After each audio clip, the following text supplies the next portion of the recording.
Hey guys, Michael Phillips here. For the Cappuccino Challenge this time, we have a coffee from Bontaine Roasters in Japan. It's a wonderful little offering from a farm called Santa Rosa, Buenos Aires. It's a fully washed bourbon, and it is delicious. Good luck. And welcome back to WCE's World Barista Championship All-Stars. That over there is my friend Stephen. Peter Giuliano, Yes, and that Peter over there Giuliano. is Stephen Layton. Yep. Mr. Stephen Layton from Has Bean Coffee in England. I'm Peter Giuliano from the Specialty Coffee Association of America. We represent the collaboration of the specialty coffee communities of Europe and the United States in bringing to you World Coffee Events, the premier producer of coffee events in the world. And this is the first time that we've held these World Barista Championships All-Stars here in Milan, in Italy, at host. And it's gone quite well. How have you felt the past few days? I think it's been great. It's really been good to go outside the lines a little bit of the barista competitions, which are very rigid, very structured, very high stakes. Lower the stakes a little bit, have some fun with coffee, play around with flavors and interactions and contests, and explore some of the amazing skills of these coffee professionals, but in a lighthearted and fun way. And it's a great way to put them on the spot, make them feel a little bit uncomfortable, take them out of their comfort zones. And I think we've seen some, kind of the friendships between these guys as well up on stage that you don't always get in barista competition. These guys know each other outside of that competition, talk to each other quite a lot via email and the internet, and get together at events like this all the time. So, Absolutely. And I think that's been the big thing for me, is just seeing the camaraderie that we see backstage kind of come up here on the front of the stage. Absolutely, that's true. So what we have as a feature, this is one of our feature events. It's called the Mystery Box Cappuccino Challenge. There are mystery boxes that are hidden behind stage, and within those mystery boxes are 4 different coffees.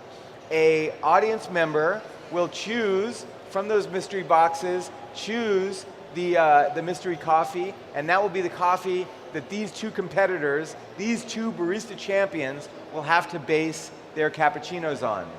The cappuccino, they will then have 10 minutes to choose that, to take that coffee, dial it in as an espresso, and we'll explain the dialing in process as we go, and prepare the best possible to make the best possible cappuccino that they can. Then after the 10 minutes is done, they'll start producing cappuccinos for you, the audience members, to taste and vote on. So every audience member that tastes these 2 cappuccinos will be able to vote on which one they prefer. Do they prefer Francesco, who appears... Francesco's just gone running off, but he's going to come back very quickly. Or do they prefer the cappuccino from El Sensacion? The sensation. Okay, are we ready to begin? Okay, the first step in this whole process is to elect a leader of the audience taster challenges. We call that the captain of the spoons, because they are in charge of the spoons. Do we have a volunteer to be captain of the spoons? Mr. Licata. Mr. Licata, the reigning World Barista Champion, will act as captain of the spoons. Can you handle this responsibility? Woo! The first duty of the captain of the spoons, is to pick a number between 1 and 4. Number 1. Number 1. So here come the boxes. We have 4 mystery boxes. Behind box number 1 is a coffee from Bontaine Coffee in Japan. Guatemala, Santa Rosa, Buenos Aires. We'll talk about that area. Let's hear about the coffee. Hey guys, Michael Phillips here. For the Cappuccino Challenge this time, we have a coffee from Bontaine Roasters in Japan. It's a wonderful little offering from a farm called Santa Rosa, Buenos Aires. It's a fully washed bourbon, and it is delicious. Good luck. All right, former World Barista Champion Michael Phillips telling us about that coffee. So I'm so sad that he's not here for this championship. I am too, but he joined us on video. He's joined us there, and he couldn't make it, but yeah, he's Mr. here in our hearts. Licata, hand out spoons to the tasters. The champions are getting their coffees. Here you go. And your time begins Starts now. Okay, so these two baristas have 10 minutes to dial in their espresso. So gather around, guys, get your spoons, come and have a chance of tasting these cappuccinos from two champions. Okay. We have only 9 spoons to give away, so hopefully you get one of them. So what's happening right now is each of these baristas is undergoing a process called dialing in the espresso. Dialing in means making all of the adjustments to make the coffee taste as good as they can make it taste for the cappuccino course. But also an opportunity for them to add their own personality too by changing the grind, the dose, and the yield of coffee that they get from that dose. Right. So the first thing that these baristas are going to do is taste the coffee. They go straight to the grinder and pull a shot, give it a taste, and make some sort of decision about what they want, how they want to improve that character. They may want it sweeter, may want to emphasize the acidity, they may want it to be stronger, they may want it to be lighter. Whatever decision that they will make some adjustments on their grinder or on their dose to maximize the flavor of this coffee. Of course, this is much harder than the espresso challenge because then they have the added challenge of steaming some milk and see how that espresso works with that milk and comes through. So this 10 minutes is a lot of work for these baristas to get this brand new coffee they've never seen and try and get the best out of it. Right, yesterday they were, the baristas that were working with this, they not only extracted the espresso and made some tastes, then a couple of them would actually steam some milk and start to work out proportions of espresso and milk. This is not a standardized proportion thing, so they get to decide how much espresso and how much steamed milk they're going to use, what the texture of that steamed milk is, the temperature, etc. Everything to try to maximize the flavor of this coffee. So of course this coffee is from Guatemala. Right.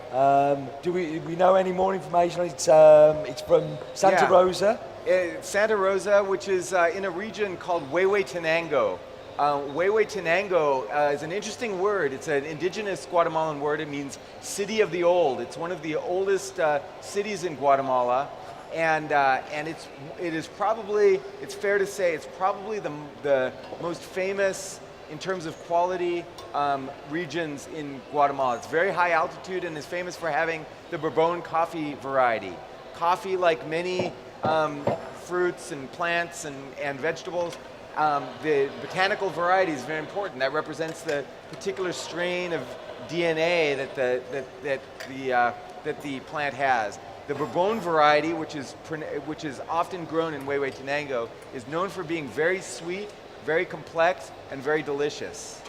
In fact, here's a little piece of trivia about Bourbon from Huehuetenango. It actually has been inducted into the Slow Food Arc of Taste, which is held here in Italy, which is to celebrate certain artisanal foods from around the world.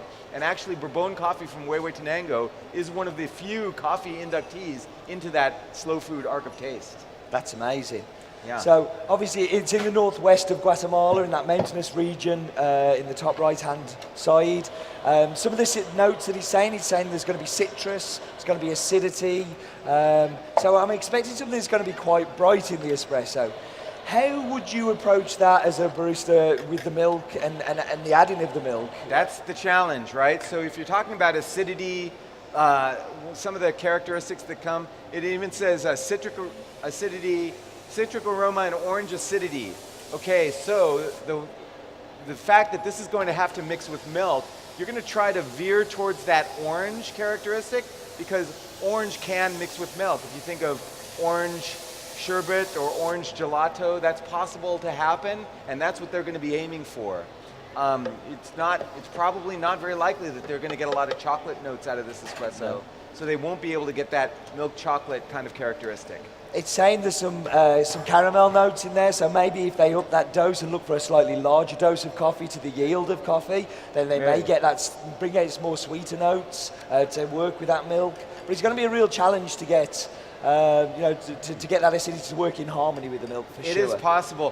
One of the other interesting factors is this comes from Japan. The Japanese market tends to be very focused on certain flavor profiles in coffee and certain roasting styles. How do you think that's going to play into this whole thing? Yeah, I mean, I think that leads in with what we've got in the tasting notes there. We know that Japanese roasters tend to go for those bright, acidic, fruity coffees, the fruit bowl of flavors, as we call it. And that's why, we see the Japanese paying lots of money for the Cup of Excellence lots, things like that, because of that love of those bright, acidic coffees that those competitions tend to find out. Right.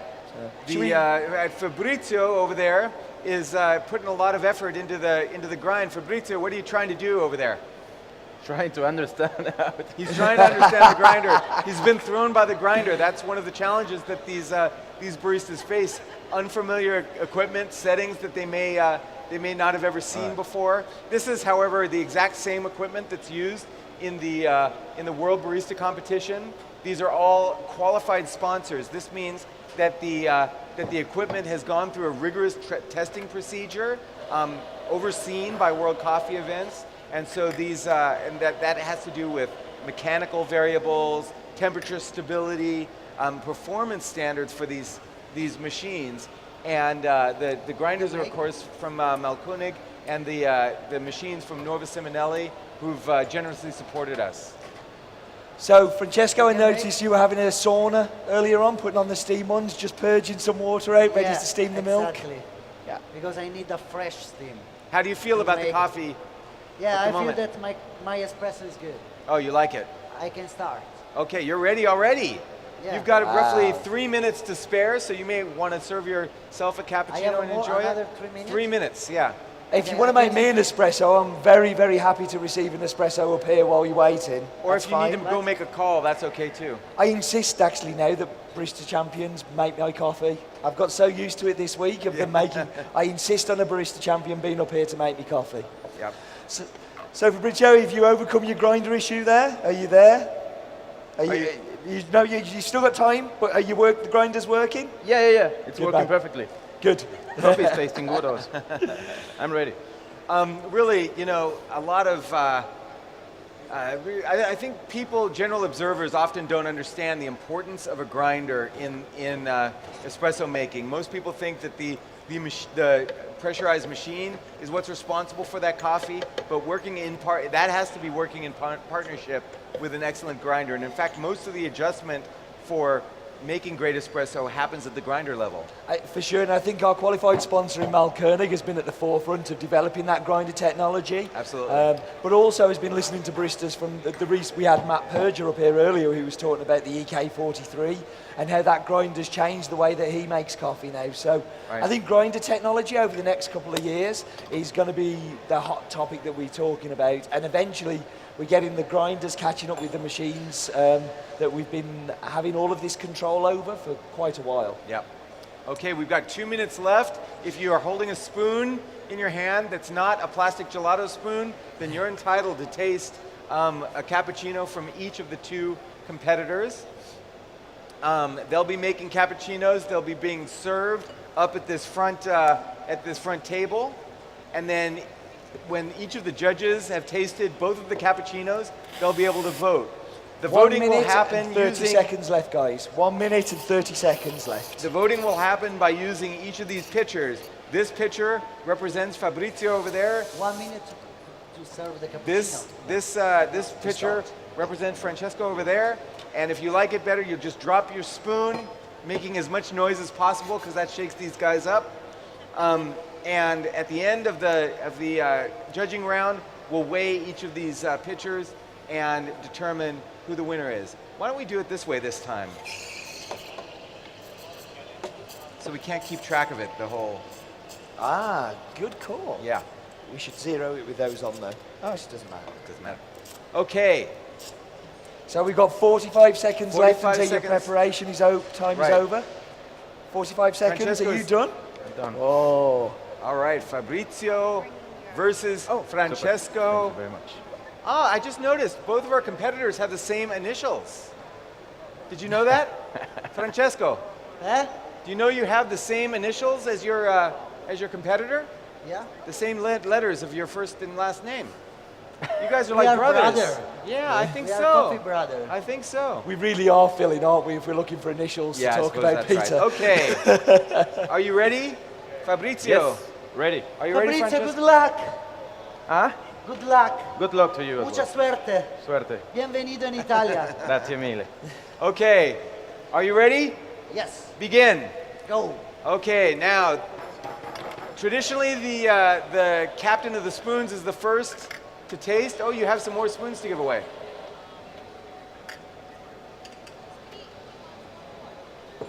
So this is your chance to try a cappuccino from some of these barista champions. They're like, you would pay, at a barista championship, you would pay thousands of pounds Thousands for this. of pounds, and You'd now- be desperate to do this. So this is a great chance, for free, to come and have some tasty Mr. Okada? cappuccinos. Please report to the station. I can hear milk steaming, so your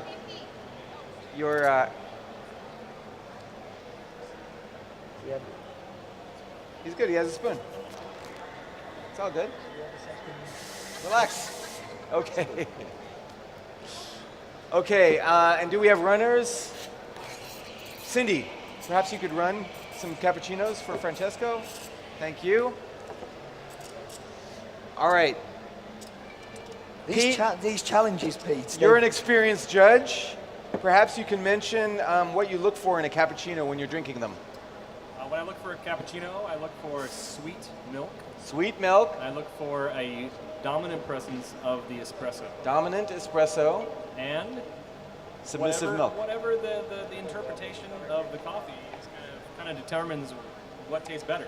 Right. Uh, That's so, yeah, that's Of what course, you look for. temperature with cappuccinos is super important Temperature as is well. important. Texture is what's important to me. Yeah. It really is about texture. It has to have a mousse-like characteristic. Okay, I don't know if the cameraman can get, but you can see that Fabrizio has chosen to put latte art on the top of the cappuccino. That's very common with our barista champions. And oh, so has Francesco. Two beautiful Okay. cappuccini. Perfect. So it's only one by one? Ah, cool. Then I can try. Pete is evaluating the characteristics of the foam by visually before he tastes it. He's showing no expression on his face. Pete is well known for his ability to have a poker face.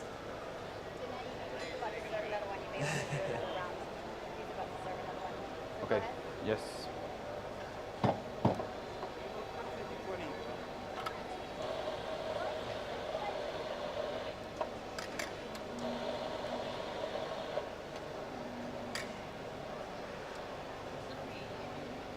The tension.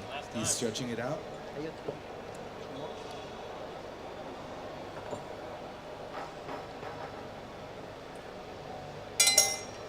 All right. An Italian Vote vote. for Fabrizio. Thank you, Okay. If you have a spoon, please come up to the front. Are you ready? Come on up. We have. Do we have some cappuccinos ready? They're coming. So to avoid them getting a cold cappuccino when they come up, we got rid of the spare there as the captain of the spoons okay. was up. Okay. But if the next person wants to get ready as well, because they will be coming very quickly after, so if you have a spoon, spoon, if you can come on and up. step up, ready for the next one, that'd be great, thank you. You can just kind of queue up here if you have a spoon, and because they'll be coming quite quickly.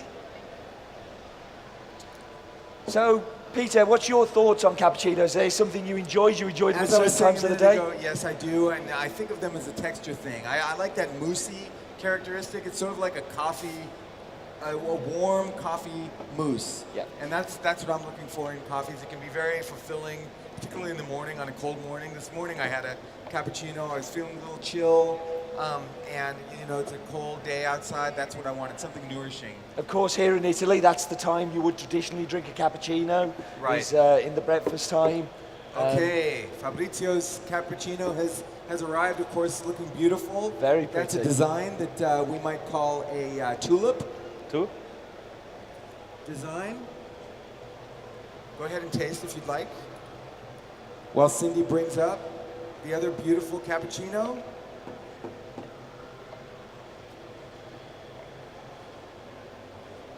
So latte art is not necessarily a sign of quality, but it's a good indicator that the barista has cared and textured the milk correctly. Yeah. And has, That's true, but you know, as we learn more and more about taste, we learn that that the visual beauty of a dish has a profound effect on the flavor of that dish. So, if I'm not mistaken, in Italian, it is said that si mangia primo con gli occhi. Is that What right? does it mean? Did you like that? That means you eat first with your eyes. oh, okay. And I think that's true. You know, presentation is really important. Absolutely, and Which that's also shows that you have a care in what you've prepared. You know? Absolutely. Okay, so I think these judges are getting ready to vote. As the next round of cappuccinos comes up. I love the way that this is taken seriously too. This is so Taken very seriously. important.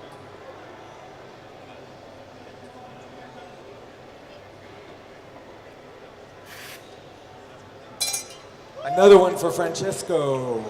Italy storms ahead. Yeah, but I'm in Italy. Oh, one and there we for go. One for Fabrizio. Mexico. Bravo. Now, do you think Fabrizio Fabrizio has a home court advantage? I'm sorry, Francesco. Francesco. This is confusing to me. I definitely think there could be, playing to a home crowd always helps. But we talked about this earlier with Matt Perger, and we talked about it with John Gordon today. Right. When they were competing in their competitions, they were at home, and actually they felt the pressure was more, and the judges kind of almost make it a little bit tougher for those guys, you know, Right. because they want to be seen as being impartial and not being swayed by where they are. So it can work both ways, I think. Absolutely. Okay, we've got 2 more cappuccinos ready to come up. Do we have 2 more judges? Are you a judge? All right. Are you ready? Fantastic.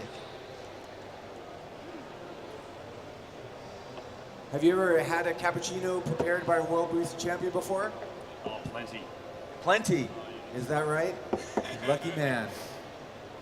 Okay, you can see the mousse-like characteristic in that cappuccino. Hopefully a fair amount of sweetness from the milk. The temperature of the milk will have a big effect on that.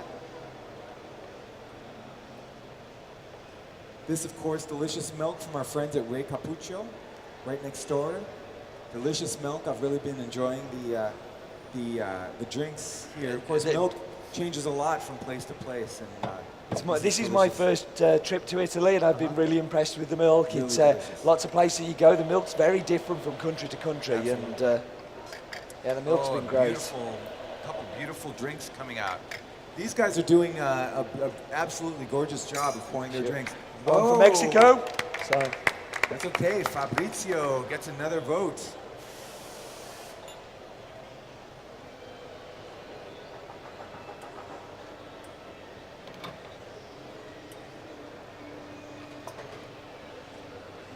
So Francesco, I'm going to try and put you off while you do this. Carry on, don't stop. But are you looking forward to the World Barista Championships coming to Italy this year? For next year, sorry, for 2014? Yeah, Are you looking forward to the WBC coming to Italy? I'm so excited. Yeah. Another for one that. went to And Francesco. because I'm sure this competition can help all people that want to work really hard in a coffee, help us to communicate which is quality in the coffee. Absolutely. I think so. I think it's going to be... Well said. Welcome, gentlemen. Are you ready to vote? All right. I just tasted these coffees, and I won't tell you which one is which, but one tasted a lot more of that citrus note than the Okay. other ones, and another one was much sweeter and denser, and actually, contrary to my prediction, had notes of chocolate in it. So. Wow. Amazing work by these, but they were very, very different. One was much sweeter than the other was much more complex. Obviously, I mean, chocolate's something you find a lot in Bourbon, isn't it? Even if it's not in somebody's flavour descriptors, some people can see that, and it's something I find a lot in Bourbon. Absolutely. And particularly Absolutely. from Weiwei. Yeah, it is amazing, you know, even though these coffees have been through the rigors of roasting and brewing under pressure and mixed with milk, still the characteristics shine through. It's amazing characteristics of coffee. Okay, another beautiful tulip from Fabrizio, as well as a competing tulip from Francesco. These are very consistently coming out as beautiful Amazingly drinks. And under pressure, because they've been asked to make a lot of cappuccinos, one after another after another. Yeah. It's very good to see the consistency. These are doing a beautiful job, of course. We're in cappuccino. Oh, One for Italy. those are for you. Thank you very much. Oh, a beautiful Rosetta. Fabrizio, if I win, I can pay a dinner for you tonight. Cool. These gentlemen, of course, competing very elegantly with one another. They're obviously friends and close comrades. So Peter, I find this really interesting. We've done a number of these challenges now, and not one person has run away with this. That's true. Each time it's within 1 or 2 spoons, and we're in exactly the same position again. I It's agree. very close. I agree. And I think that's amazing that people are making those subtle differences and spotting them. All right, one more vote for Francesco. I noticed Francesco's putting a little bit more milk in his drinks than Fabrizio is. Yeah.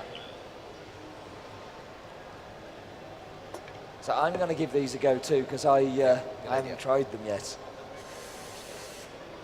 What's that? Oh, you're on me. All right. Actually, give a.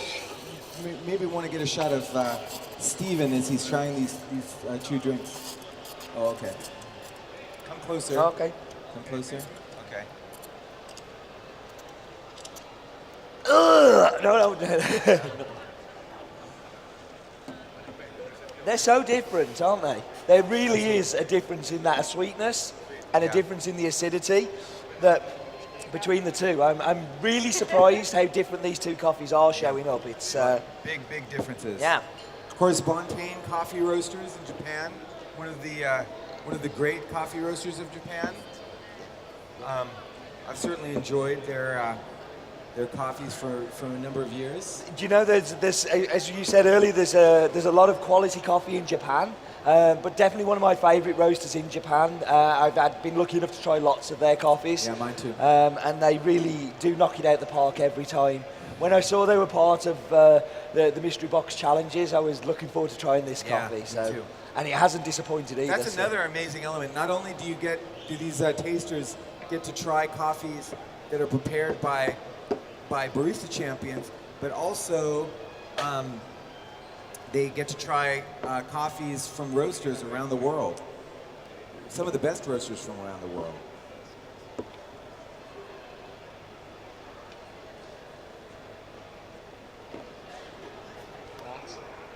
Matt.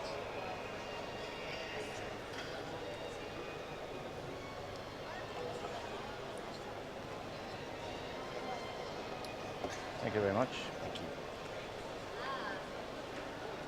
So more beautiful art being delivered to the table.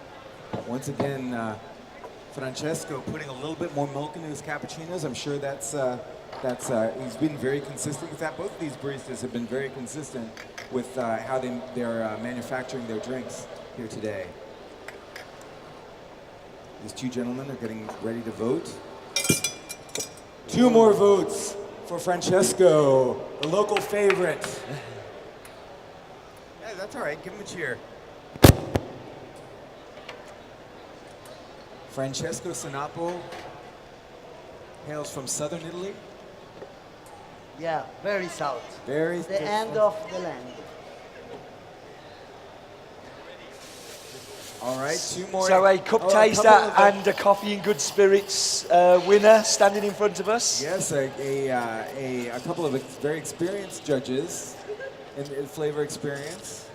Amazing All right, experience to see you win your coffee and good spirits this year in France. Please a round of applause for our coffee and good spirits champion. All right, very good. Tell me what do you look for in a cappuccino? Great balance between coffee and milk. Balance. That's a word that's come up before. Any dislikes about a cappuccino? What will you reject a cappuccino? What What do you not like in a cappuccino? What makes a bad cappuccino? The foam is not good. If the foam is not good, that's one of the main complaints of coffee people about cappuccino. My personal pet peeve is if a cappuccino is too hot. What about you? You know what I mean? Ashley, what do you? Also, if it's cold. Also, if it's cold, so it has to be the proper temperature. Ashley, what do you like in a cappuccino? Plus all of you, I can say the consistency of the milk with the coffee, and plus the things that you said. Right. You and I think alike. Texture is so important.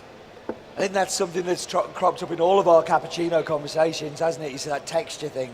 You know, Absolutely. a good foamed milk can make a good cappuccino or can ruin it. Absolutely. The actual steaming technique of getting the micro foam there is really important in making a great cappuccino. And if you're able to look at the, no, she'll have her own.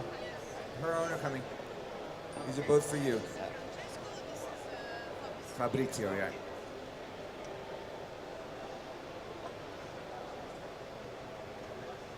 Two beautiful cappuccinos for Asli Yaman, Brewers Cup champion from Turkey.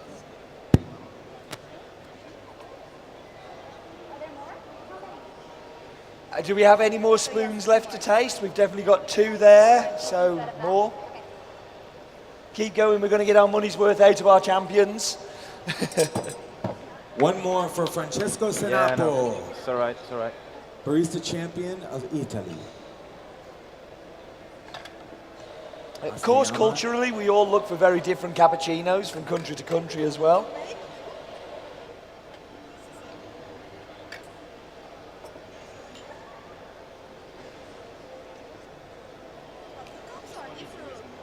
They're very different, she's saying. The cups are different, absolutely. That was for Francesco Sanapo, hailing from Italy.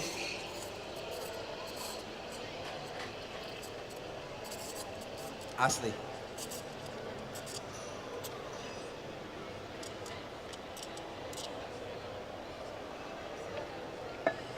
Okay, are these the last 2 spoons that we have? No, we've got, I think we have another 2 after this as well. Okay, So we're still going. Very good. So I want to talk to you, Peter, about chocolate and cappuccinos, because I've seen this thing, particularly when I've visited cafes in the US where chocolate's been added. Is that a US thing, or is that something you've seen in other places? Yeah, I think of it mainly as a United States thing, although I feel like I've seen it elsewhere. It's a natural urge to add chocolate to coffee drinks because coffee and chocolate have such similar flavor profiles. But it's not permitted in competition level cappuccinos, and it's frowned on by purist cappuccinos. A cappuccino should contain only espresso and milk, warm milk, textured milk. That's the standard for a cappuccino. Once chocolate gets added, it starts to go into cafe mocha territory. We also know in competition we have the limitations of size of cappuccino, 150 ml to 180 ml, I believe. Absolutely, the size is very important. Okay, so you can taste, please go ahead. She's doing the soup technique of tasting the milk. She loves it. Buono. Buono. I think there's something very comforting about a cappuccino as well, though, because of that. No, comforting. Oh, comforting. As in that, absolutely. we were talking about this, the ceramics, and Very nice foam. Very nice foam. Okay, that went to Francesco. She likes the foam, Francesco. She likes it. He's taking a bow. And how about, this is Fabrizio's? so we were talking about Loveramics, and we had William on the couch with us the other day. Absolutely. And we were talking about this cradling of the cup, and I agree very much with you on that one, where you cradle that cup and it's drinking it and comforting and something very warm. You're right. There's something about warm milk that's very comforting. Yeah, sure. We are mammals and milk drinkers by nature, so that certainly has an effect To it.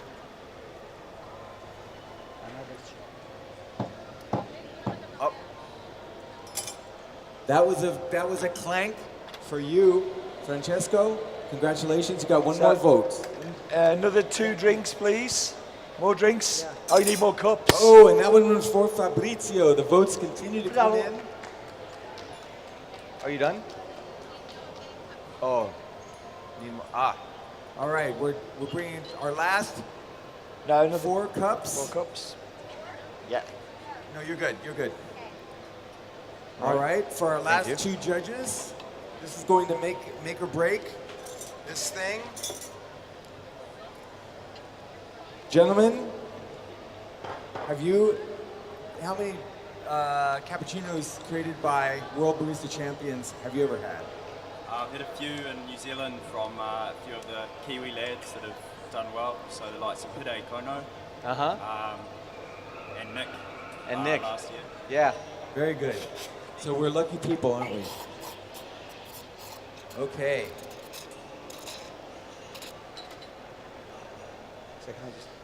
So you say you're from New Zealand? What's the culture like in New Zealand for milk drinks? Is there I know of Australia and it's very popular. Is it the same in New Zealand? It is, absolutely. We've got the flat white, which is probably the most popular drink, more so than the cappuccino and latte. So lots of people drink flat whites. And that's something we've seen because of the Antipodean influence in London, in the UK. We see a lot of flat whites becoming very popular and a very kind of a slightly dry, slightly wetter drink where you've got less foam and more milk, and there tends to be a smaller size too. So. Very good. Okay, you can see these guys taking a lot of care with their milk. One of the things they'll be looking for is almost a shiny surface texture. If the texture is too matte, and too flat, that's an indication that they've over-steamed the milk and the bubbles are too large. I've heard it described in the past as that liquid silk look, where liquid silk. Yeah. I've also heard white chrome. Yes. As a descriptor. So these are all texture-oriented words. Texture being a critical part of the cappuccino. I can see Francesco's cappuccino just shimmering in the light from here.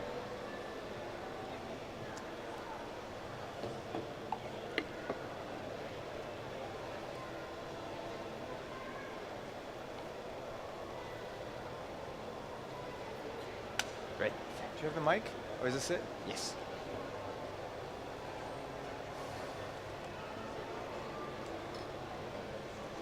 Okay, last 2 sets of cappuccinos. Beautiful latte art coming from Francesco.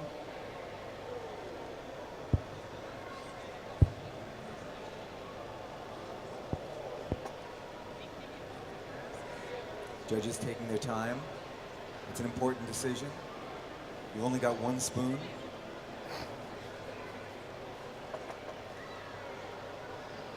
Going back for another round of tasting.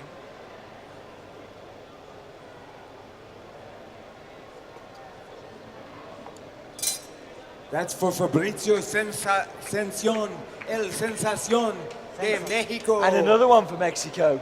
Otro. Oh, so wow. this Strong could make finish it by close. Fabrizio. Okay, are you ready? We're tearing the scales, and we're going to find out who the winner is. Will the winner be Fabrizio with 388 grams? And Francesco Sanapo. I'm here. 462 grams. A win for Italy. A win for Italy. Good. By a hair. Congratulations. Have a seat, So John. hard competition. Very difficult. Yeah. Have a seat.